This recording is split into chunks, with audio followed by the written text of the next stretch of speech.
really appreciate those very deep and thoughtful questions, like thoughtful responses to the questions. And I'm sure that our audience appreciates those as well. And so there are a few questions that I want to make sure that we get to on sort of our guide. And then we already have some questions pouring in from the audience. So I am also very excited to make sure that I jump over and go through the information that our audience is sharing with us as well. And so we've talked some about, just telling us who you are. We also talked a little bit about some of the experiences that shaped who you are. And now I would like us to talk a little bit about sort of the professional, and then when applicable, the personal, and how they intertwine. And then sort of what does the role of how does being a woman impact that as well? And so the question is, how do you balance career, personal life, and passion? And then, or is balance even a realistic goal? And so now I'm sort of at the point where I'll just, where whoever kind of wants to jump in can just have at it. But if everyone just kind of looks at me and smiles, then I'll give a little nudge. So how do we achieve balance? I'll begin, Keisha. I feel that having balance sounds so, yeah, it sounds great if we could balance family, career, community involvement, passions. And then when you attempt to do that, it becomes overwhelming, or you're chasing, this plan that you've created for yourself. And in my life, that's how I function when I was much younger in my career.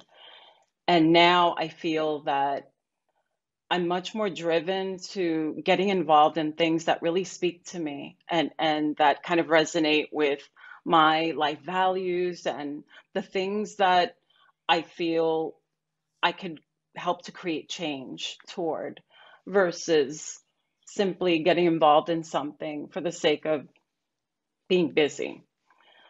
I feel that a lot of times women have to stumble and fall and get back up again in order to build resiliency and find where our passion is, and find our allies and people who'll support us.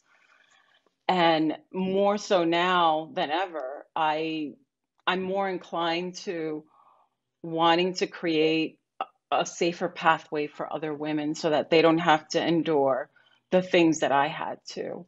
Mm-hmm. And so that's what I'm enjoying most now in this part of my life, that I can pick and choose and don't feel so compelled to be in everything all the time. For me, when I did have my career, my love for community, and then my ministry, mm-hmm. all overlapped each other. As a probation officer, sitting in the courtroom and seeing so many kids of color come through there like an assembly line. And this was back then. Now, there are many different programs and that are here. But back then we didn't have them. So we developed a program, the Rite of Passage, through Brightside Baptist Church. But so my job, the community, and my ministry all overlapped. At times it was overwhelming, but I always felt like I was doing the Lord's work. And I always felt that I was empowering, because that's what I wanted to do, were to empower the families, empower the kids. And that is what I'm continuing to do through, I don't need to be on every board. I don't need to be at every meeting, even if it's Zoom. But with Reset, with Reverend Sherry, I'm still bringing the community together. I'm still empowering. And so that's very important to me. And so by God's grace and mercy, I'm continuing what I've always loved doing, and that was community ministry, empowering, particularly young women, to make a difference for us. Thank you. I can jump in now. Okay. I don't think I'm very good at balancing. I'm always trying and failing, but I feel that I no longer feel that I have to prove myself, especially in a system and jump through these hoops in an institution or system that was never really designed for me or women of color. And so that takes a lot of the pressure off of me. And if there are opportunities that come my way, I think, is there a younger woman that could use the exposure, could use this experience to grow or develop her skills? And how do we continue to lift other women up, right, that are coming up? So when you're doing that, you can balance a little bit better. And I think when your work and your personal values and goals are connected, and your work is really fulfilling, it doesn't really feel like you have to balance so much. Okay. Thank you. Excellent. Excellent. I'm not sure if I've ever actually been balanced in life. I'll be the first one to admit I'm a workaholic. Right now, I am busy trying to build a successful business. I shouldn't say trying. I am building a successful business. And I'm advocating for a better, more inclusive world. And I am more social now than I used to be years ago. And the more social I get, the harder it is for me to maintain that balance. Because now that I'm adding that, it's like 3 spinning plates. I'm very fortunate that the business I'm creating is one of advocacy. So the advocacy work that I do in my personal life is also my professional life. And so they kind of blend. That also means they're not always in balance. And it can be a struggle sometimes. And I don't even have children. I can't imagine having to try and take care of the 3 boys at the same time as doing all of this. Because I did take 2 years off to watch 3 boys. I did it full time, all day, every day. I was the only person. And they weren't mine. They were my friends. She was deploying to Afghanistan. So while she was deploying, I had the children. I was their primary caregiver. And I took time off of work for that, 2 years. So yeah, I don't know about balance. I don't know how. I'm amazed at mothers that can pull it all off. And I know they struggle with it, but honestly, they are women I look up to, because I don't know that I could do that. I know when we were at the Women of Achievement Award in 2019, one of the things that the speaker talked about kind of when we were in our smaller groups all chatting was that she sort of felt like that this ideal of balance was a myth. And that instead of us saying that, I'm trying to be more balanced, I'm trying to be more balanced, just recognize that we prioritize different things at different times. And so, as you all were talking, I was thinking about different times in my life of where, both Fran and Reverend Sherry have spoken into me in different ways and different things that, they may not have even been aware, or, when they talk about serving as mentors, or, and all of you have said this, and like advocacy, and just for folks who are coming up after, like I very clearly remember, some early experiences, particularly Reverend Sherry. I remember, I don't know if I was in leadership language, but I was in some group and you were leading a presentation and you had us do some really deep thinking about like restorative justice and what does that really look like, and you gave us scenarios that we had to work through. And I just remember, like you and just so many other people, of where I so appreciated being able to look up to strong women who were just amazing models for those who were coming next. So I really appreciate, that all of you seem to have that commitment to advocacy and to, definitely paying it forward. I know when I moved back to Lancaster, Fran was like, come on, Keisha, come talk to me. And, I'm still not necessarily doing all of the things that I'm supposed to be based on some of the conversations we've had, but still just that encouragement and that nonstop support. I know that I appreciate it. So I'm sure that so many other women in the community, that all of you connect with and influence and impact, even if they don't have the chance to say it to you in spaces like this, know that all of you are most certainly making a difference and setting some amazing examples for other folks, Keisha, could I say one more thing about that balance word? So I feel that the biggest lesson I've had with work and personal and community is recognizing the line of commitment for each of those, and understanding, okay, when I'm at work, I'm at work. When I'm doing community work, this is what I'm doing. And so wearing the hat that applies to what it is I'm showing up as, and understanding that my identity as Fran, it has a separate and a different distinct role in all of those facets, is probably the thing that has kept me happy with all of the things I've done in my life. So I think the balancing is knowing who you are, your identity, and not mixing between work and personal, and, you know, bringing all of those things together, because it might get a little messy and complicated. Yeah, I truly understand that, Fran. I know for me, working for the government, there were certain things that you could do and certain things you could only say. So what brought me a lot of joy in that balance was when I did community work, because that was more of me. I could speak the way that I wanted to speak in the community, and you know, and encourage people and mentor people and coach people. That brought a lot of joy. And especially when I moved up in management, there were certain lines that I couldn't cross. So yeah, and so you have to balance that. And it's almost like you're one way at work, and then when you're doing things that you love, and then you know, you're like, it brought a sense of freedom, because then I could look into the eyes of the youth and really, you know, encourage them, or say things that I obviously couldn't do, you know, or say at my job. But it is, I don't know if balance really exists. Looking back, I don't know. I would just say, for me, blessed. That's all I could say, is just blessed, you know. Thank you. Thank you. So then sort of, oh, go ahead. I'm sorry, Linda, have at it. I just wanted to add that also, that no job or career is worth harming your well-being, your physical or mental well-being. And that it's so important for us to, I think,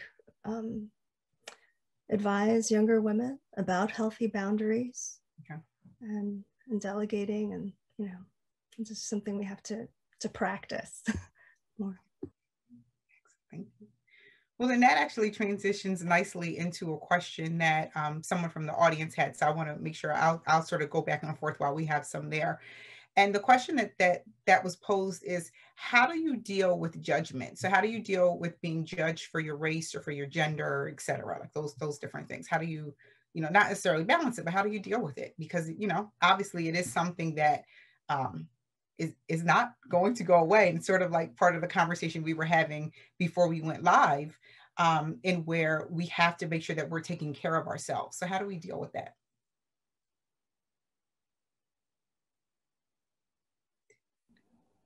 Well, I'll start, I guess. It's not easy to deal with that judgment.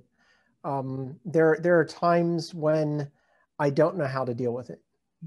And I really have to do a lot of work after the fact to work my way through it. And other times I can look at it like the person who decided to make nasty comments about me being a transgender woman and compared me to Dr. Levine. I was able to, in the moment, go, you know what? That's actually a compliment. And if you don't understand that, it just tells me something about you. So sometimes you can just look for the positive in the moment, even if it's a difficult moment. And other times you just have to step back and do the work to work through it afterwards. Okay. Yeah, I appreciate that. And I appreciate the honesty in that answer. Okay. Anyone else? How do you deal with judgment? And particularly in the workplace, I think, or even, you know, I'm sure, I know you said that you're retired now, but still, like, I'm sure there are a lot of examples from workplace where you do have to figure out, you know, what do I face head on? What do I say for, you know, to fight for another day, or what do I take to, like, all of those different things? How do we deal with that? My husband would always say to me, Sherry, learn how to fight your battles, because I was trying to fight all the battles. once I really got into ministry, and I'm just being honest, once I got into ministry, once I really start reading the Word of God and how it comforted me, because I didn't always handle judgment right. Because if you said something, honestly, I was going to come back at you. I've learned through the years of being in ministry how to cast all my concerns to God. And I'm not saying that's easy, but I'm just being honest. I learned to say within myself that I was going to pray for that person and that I was okay, and not to take that in and reduce me like they were trying to. Not that I had anybody coming face to face to try to reduce me, but a lot of sarcasm. Sarcasm as if I walked into a space, I was questioned. That really bothered me. They didn't question anybody else except the Black girl, that, the Black woman that was there. So that type of judgment, as if I didn't belong, as if I didn't go to school to attain this education and responsibilities like everybody else. So that was something that I had to learn to do. And that was through a lot of prayer, a lot of support from my husband that was telling me, you have to pick your battles, and really learning how to pray, how to pray and ask God to bridle my tongue, honestly, No, I appreciate that, definitely, because we most certainly can't carry it all. We try to carry it at all. It's not, it just isn't healthy for us in any way. Does anybody else want to piggyback on that one? I wanted to add that I also would try to fight back, and I was very angry for a long time.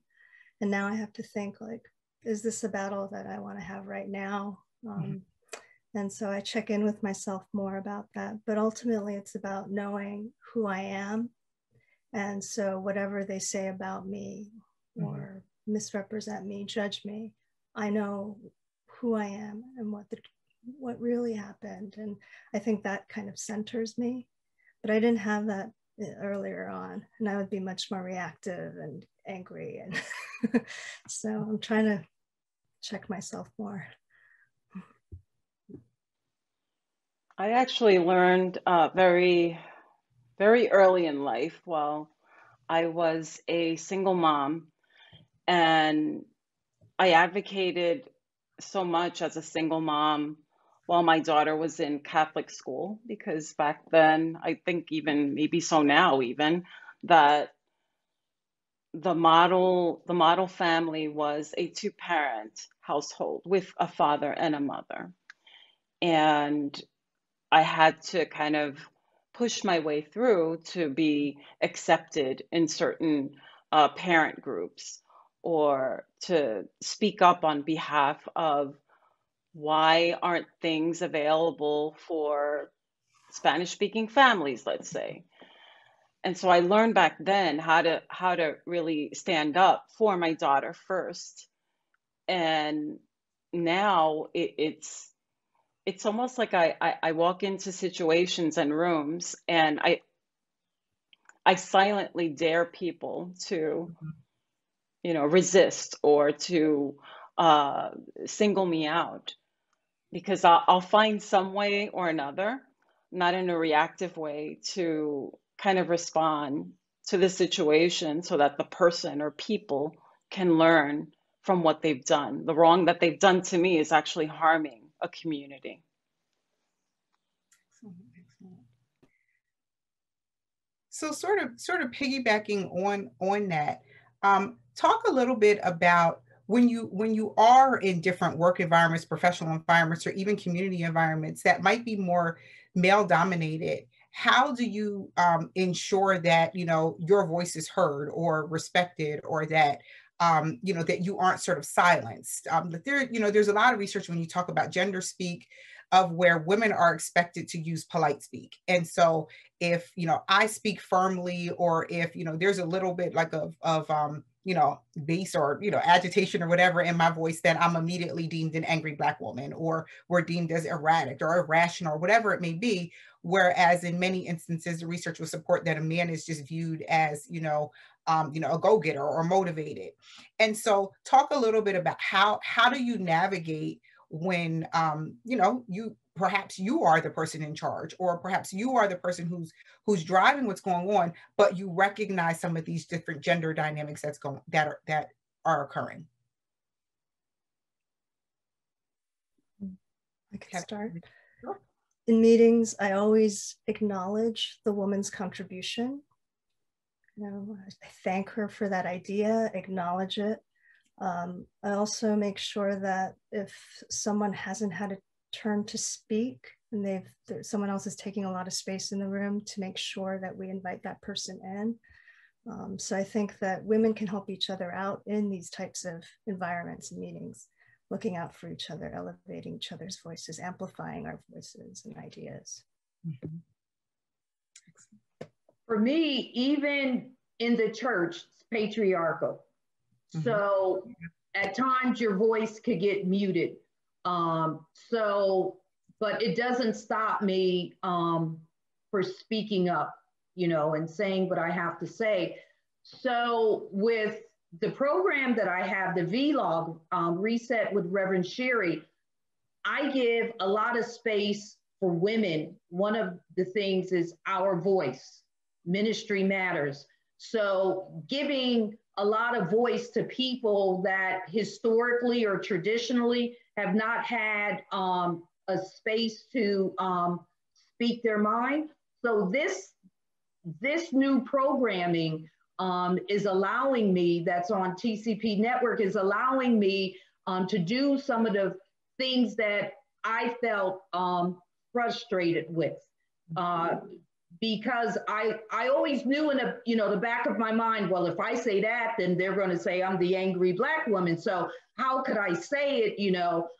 Should I say it softer or this way? And I don't speak soft. So if I speak, I finally I just said, Sherry, you just have to be yourself. I mean, I am who I am. And so if I say something, I would practice it before going into a meeting, because many times I found that I said something, but when a man said it, then they listened.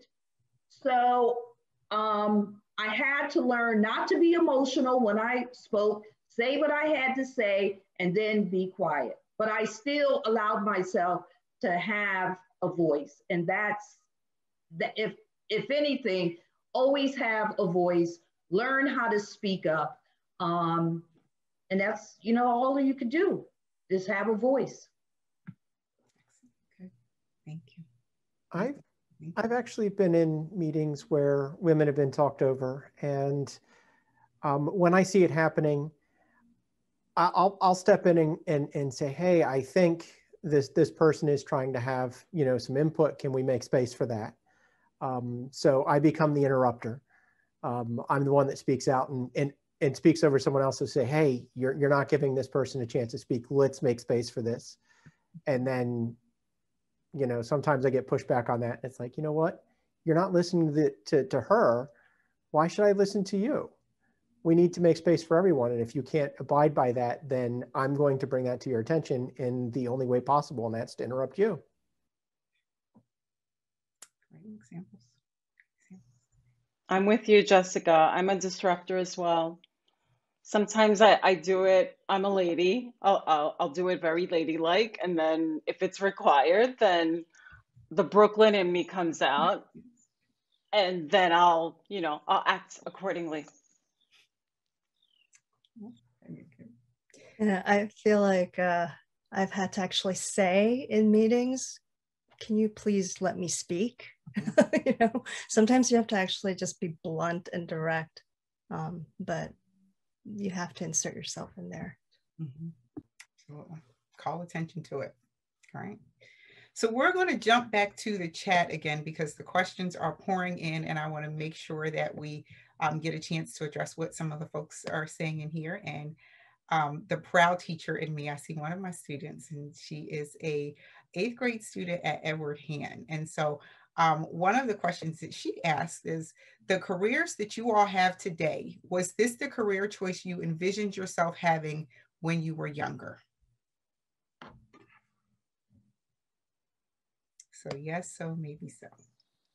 Wow, I really enjoyed writing, especially it started in elementary school. I would just keep diaries, and then I started writing like short little letters to my mom and to myself. And I always wanted to be a writer. Then I wanted to be a teacher. And then I went to school to become a paralegal. I wanted to become a lawyer, but then I wanted to be a social worker. And I was all over the map, okay? And I find that all of the things I wanted to do and what I got trained for have really helped me to do what I do now really well. Good, good, good. Excellent. Anyone else? I'll be honest and say I had no idea what I wanted to be when I grew up. Not a clue. I joined the military right out of high school. There was a potential for that to be a career. That didn't work out. I was legal specialist while I was in. Everybody thought I'd go into law. Didn't do that. I'm actually on my third career, and what I'm doing now is an HR specialist who focuses on diversity, equity, inclusion work. I had no clue I was going to start doing this. I fell into it by accident, found out that it felt good to do this work, that I could do this work, and I was fortunate that there were people in my life who supported me while I started this journey. So no, I had no idea this is what I was going to be doing for my life, but now that I'm here, it feels like I found a calling. For me, when I was little, I wanted to be a nurse, but I was always one of those kids that spoke up for other people or took the side of the person that was always bullied. Yeah, I just spoke up all the time in the classroom. I did go to college to be a social worker, but I initially didn't know what they did or anything like that. I just knew that I enjoyed advocating for other people. So yeah, when I was a kid, I didn't know that I was doing that.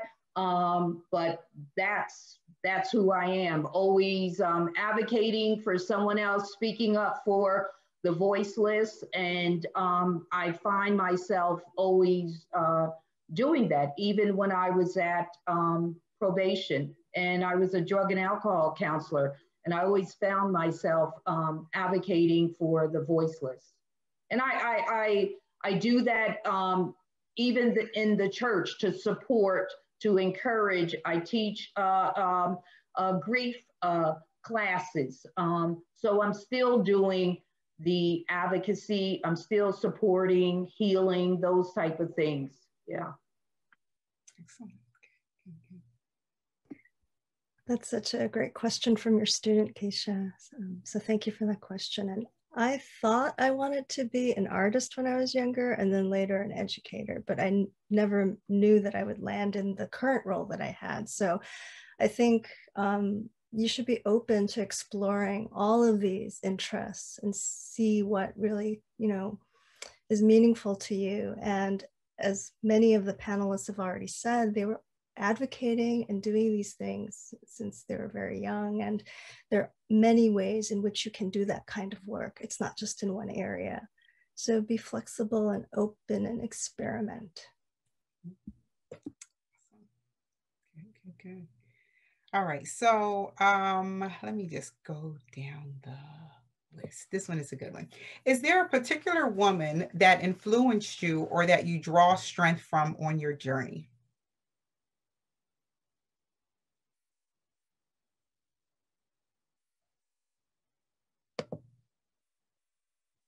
Anyone want to take that?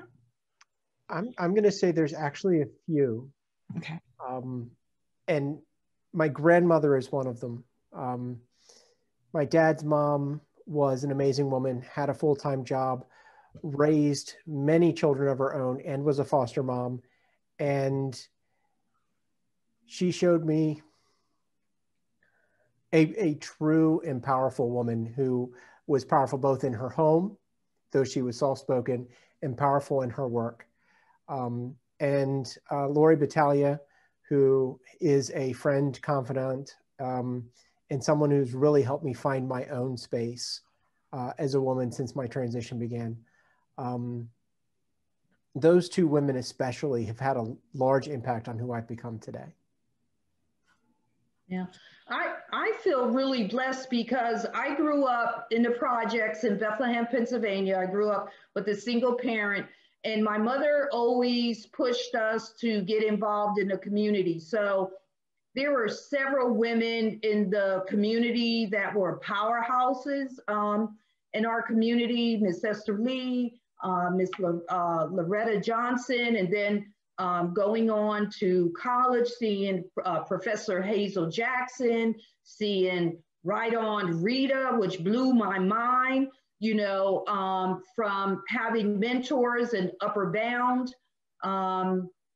Even, you know, my math teacher, Mr. Williams, or my English teacher, Dr. Enix.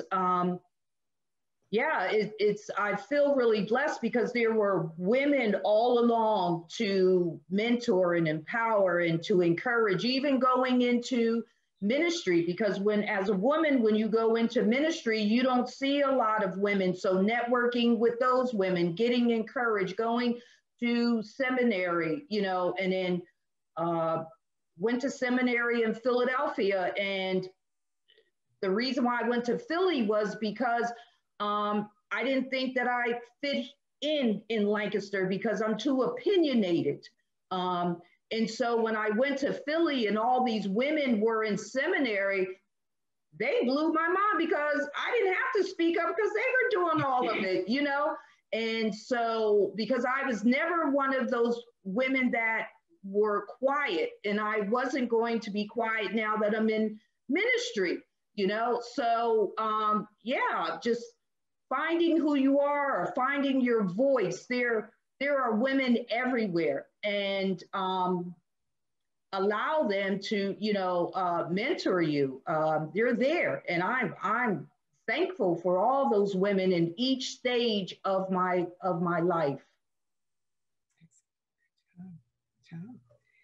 So another question from our audience is, what advice would you give your 25-year-old self based on what you've experienced as a woman?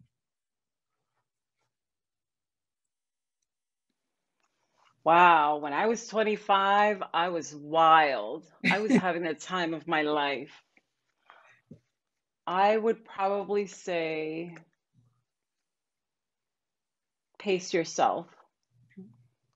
Listen to the women who are surrounding you, and yeah, think about what you want to do and not so much about what others are doing, because so often young women who are super curious about what their future will entail, they try to see the amazing things in other women. I want to do that, or I want to be her. But you can't be her. You have to be you. And women have this thing called intuition that we often don't listen to. We neglect that part about ourselves that kind of tell us, yeah, that's what you should be doing. I want to do that. But we listen to what other people have to say instead. So I would say, think about what you want to do, to myself back then. And yeah, follow your gut instinct. Mm-hmm. Okay. Fran, I just want to say that was amazing, and what I want to share is very similar to that. So thank you. You've set it up perfectly. I would tell my 25-year-old self that you're the author of your own story. Stop letting other people write the chapters of your life. Just write the ending you want every day. That would be what I say. Mm-hmm. That's awesome. Both are so valuable. I love the idea of pacing yourself and you know, walking in your authentic self, because so often the younger versions of ourselves, we are consumed with what society and others, even if we aren't consumed with what they're saying about us, we're consumed with how are we fitting in with all of that. So yeah. So anyone else? I would definitely, on the coattails of both Fran and Jessica, tell my 25-year-old self, I was married, I had a son, that it's okay. Everything that's in your heart desires is going to come about. It's going to happen for you. I would tell my 25-year-old self, don't allow the challenges to really destroy you, that it is okay, that it's part of life, that you know, in this world you're going to experience trouble, and that's all part of life. And when you get through it, that you are going to be more knowledgeable, have more wisdom, and stronger than ever, and that it's okay. It is okay. If you fall, get up, you know, yeah. And not to be so hard on yourself, that it's okay. Mm-hmm. We are very hard on ourselves. Yeah, I think that's yeah, awesome. That really rings true. That's what I would tell my 25-year-old self. Right? Be gentle, kind, and forgiving of yourself. We are truly our harshest critics. And so, yeah, I loved what you said, Reverend. Beautiful, beautiful. Well, then following up, Linda, I'm going to pick on you again right away, because this question is directed to you specifically. Have you considered developing a mentoring program for younger women? I feel like I've been doing that through my entire career, and whatever role I'm in, I'm just doing it anyway. It's not formal, or, you know, sometimes now I am making it a little bit more formal. I've been doing that for the Political Science Association in the US, but it's just part of what I do as an educator. So did you mean like a more formal mentoring? It just says, do you, like, this is a question from the audience, like, would you consider developing a mentoring program? But I think your answer hits it on the head, that in many ways, that's who you are. That's what you've been doing forever. So. And also just looking out for younger women and sharing, you know, strategies to help them navigate all of these spaces where there's just so few of us, right? So. And then Jessica, there's a question directly for you, and it says, is there something about your experience that you would share with younger individuals, either positive or negative, about your choices and your advocacy efforts? Something that I would share about my experience, it's either positive or negative. If you're going to do advocacy work, it gets personal. Okay. You are most effective when you allow it to be personal. You're going to get emotional. Lean into that. It's that emotion, that authentic, real emotion that helps build the empathetic connections that bring change. You can throw facts and figures at people. I include facts and figures in the trainings and workshops that I do. But in advocacy, facts and figures aren't what change hearts and minds. They aren't what shift mindsets. It's that emotion. It's personal. Let it be personal. But you have to do the work to manage your emotions as well. You have to do self-care. It's all part of the process. If you are in a strong place emotionally, you can do advocacy work on a very emotional level very well, but you still have to step back from time to time and realize when you've overreached and you need to go back to your core and take care of self again. And then this one is back for everyone. Was there any time you wanted to give up? And if so, what pushed you to keep going?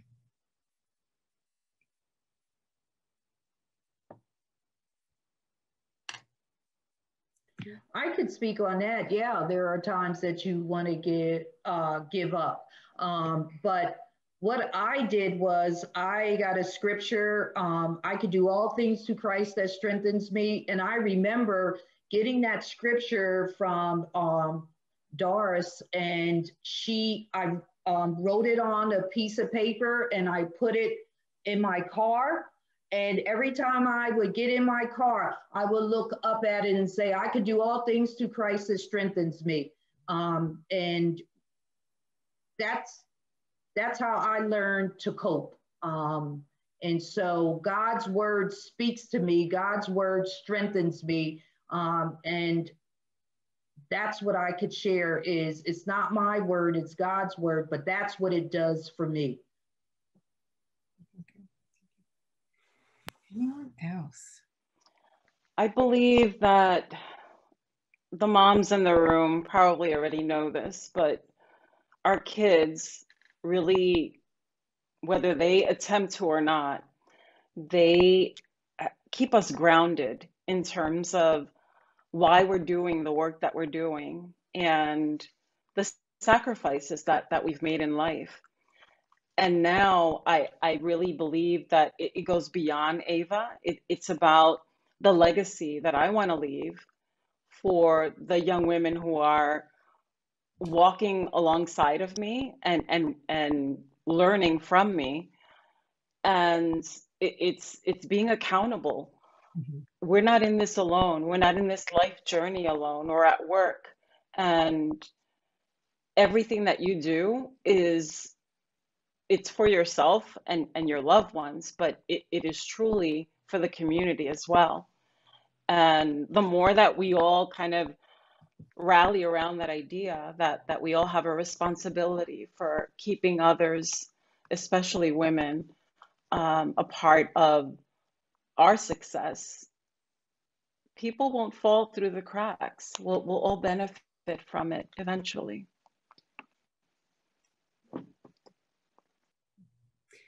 And then one other question that's in the chat, and then we're going to switch gears back to a few other things that we have down.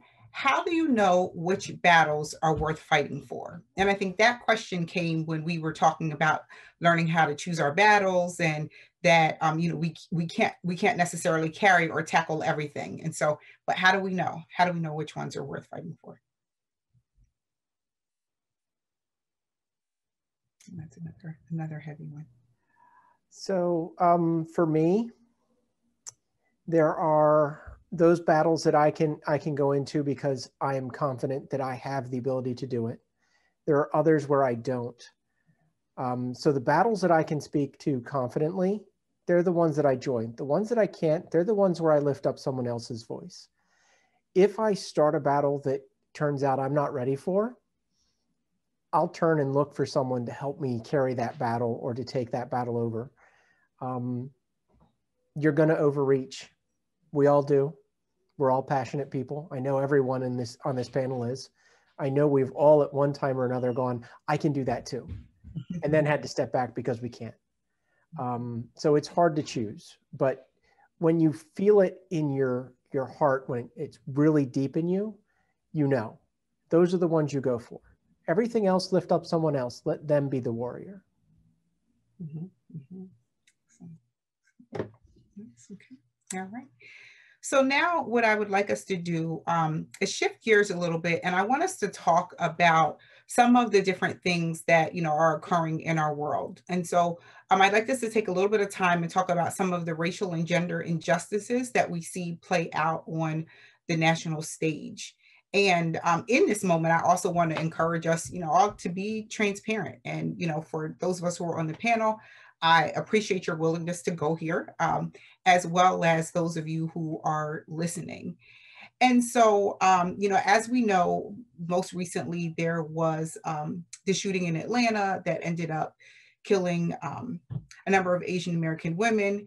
And we recognize that the media coverage, or even the way that the language was used to describe the situation, speaks to what has happened again and again and again in marginalized communities.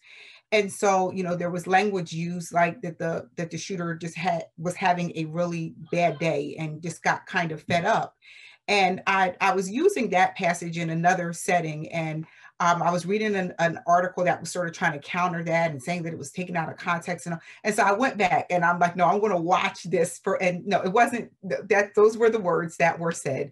And so I want us to talk a little bit, and obviously using that as a frame, and not being dismissive of so many lives that have been lost just throughout history, but more specifically when we talk about in recent times. I was looking up some information and it shared with our panelists, when we look at the number of Black women who have been murdered, when we look at the number of Latinos who have been murdered, when we look at the number of transgender women who have been like that it's that women are just under attack in many ways.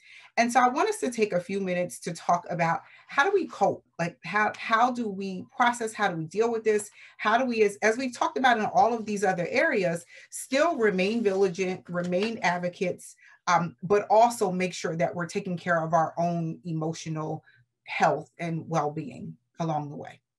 So as you feel comfortable, I'd love for folks to jump in and give some insight on that one.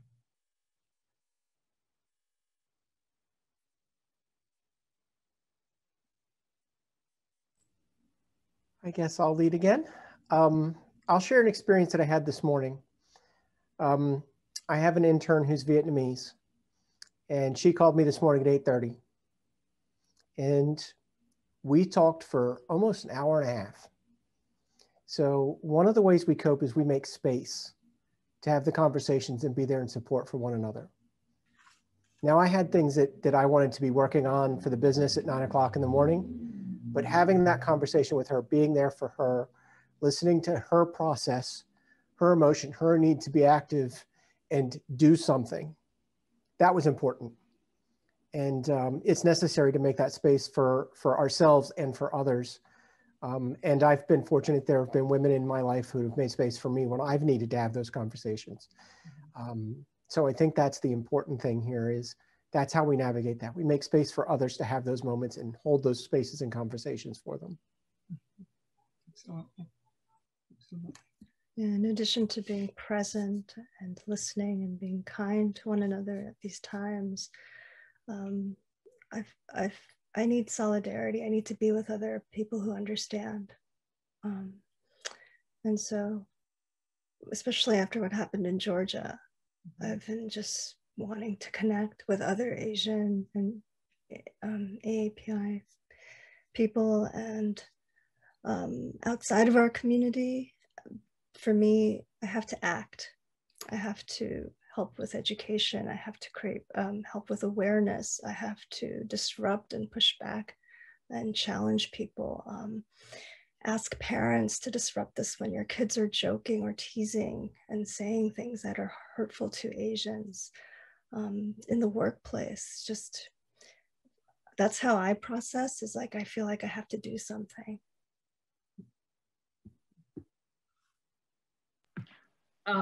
Besides yell at, besides yell at TV, and that's not healthy at all, but I use a lot of my resources, text. There's different text groups that I have with family and friends, and we are, really outspoken and speak our mind about different issues that come up in the country or internationally, expressing ourselves, sometimes, confronting our differences, but it allows me to express myself. It allows me to express myself with people that I'm comfortable with. And all of us are not monolithic. So we all share different views. And, sometimes you have to step back because their view may be different from you. But that's the fortunate thing of having friends with all different viewpoints and not all friends that look like yourself, so that you could learn and rise and get a different opinion and really stretch your thinking. So, yeah, I just thank God that I'm connected with so many different people. And then Frank? Well, since the onset of COVID, I I had this time period where I was so isolated from the people that I work with, because I'm in a very public facing role with the community foundation, and not being able to connect with humans was something that I thought wasn't going to bother me, but it really did affect me gravely. I live alone. I have a weak immune system, and so I could not be out and about doing things, even with a mask.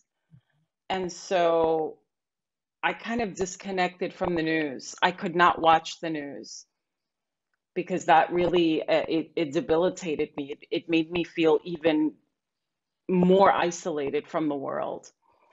And I'm thankful for especially a group of women pastors that I could go to that helped me feel a sense of safety and comfort and love. But I couldn't watch certain things because it would truly break me down. And I also found great strength in how I've been able to convey if I'm feeling that someone has somehow threatened me or said things about people of color, especially. I'm finding great strength in helping the people that I work with and that I serve with in the community to look at things from a different lens.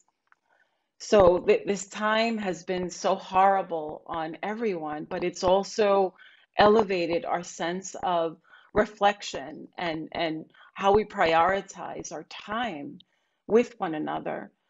And I'm hoping that once public health is not an issue, that we can actually begin to live, work, and love in a different way. We cannot go back to the way life was.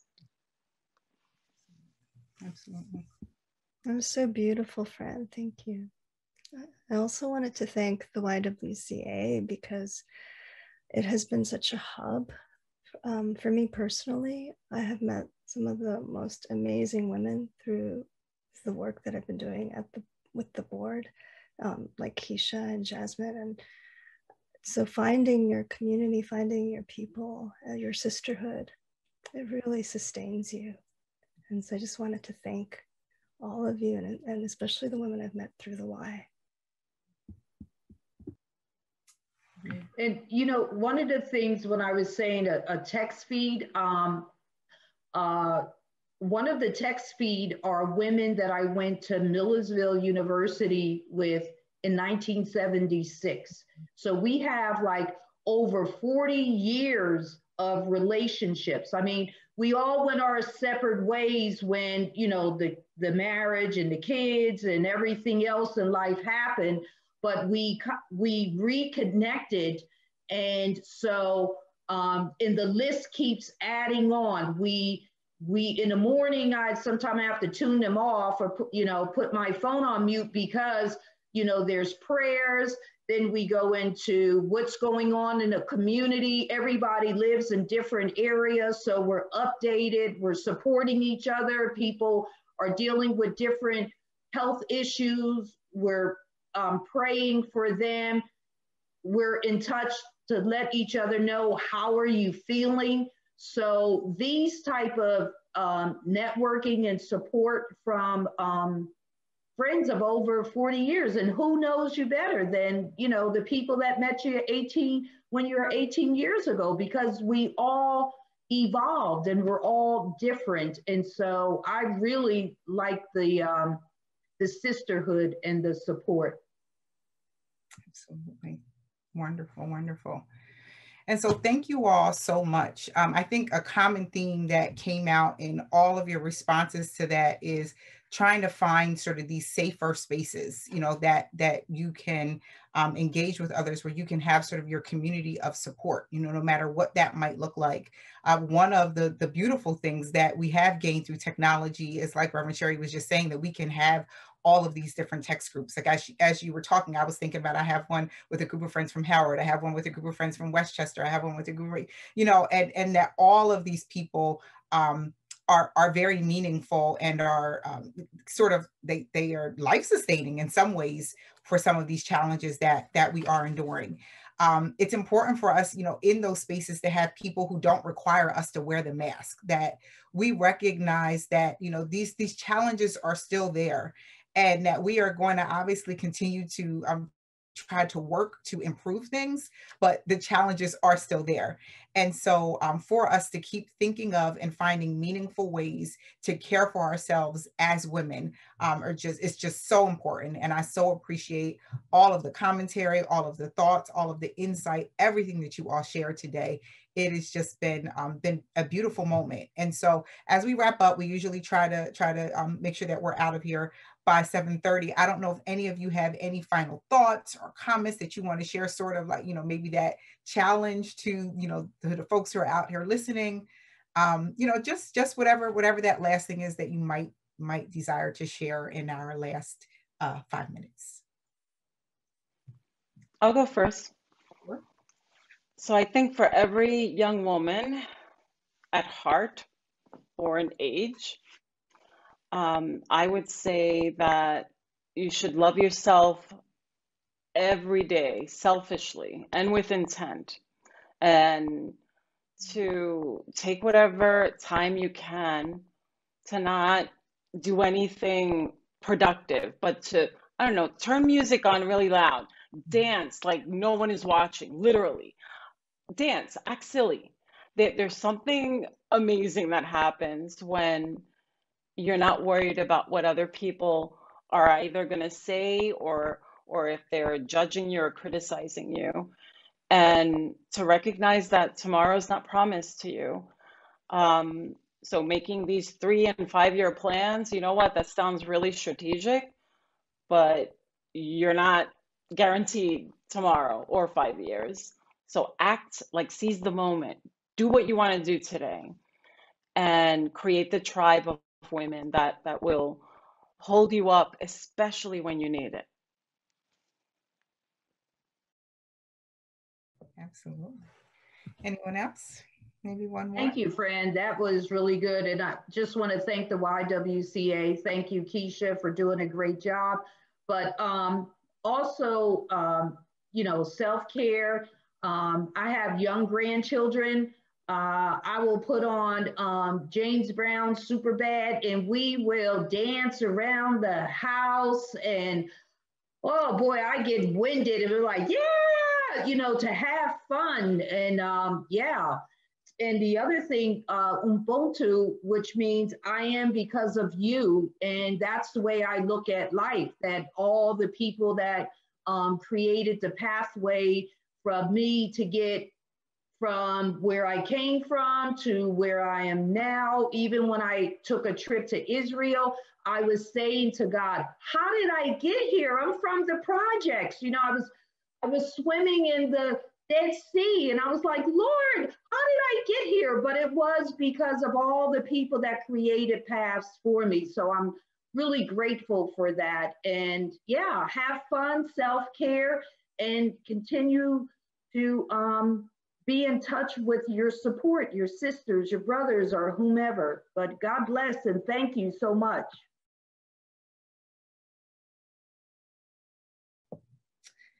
All right. And so thank you to everyone. Thank you especially to our panelists. You know, we also want to thank our audience and everyone for participating in this time of sharing and learning. All of the Community Now discussions are posted on our website, and we ask for everyone to please just continue to walk alongside us as we continue to have these essential discussions. So thanks again, and good night.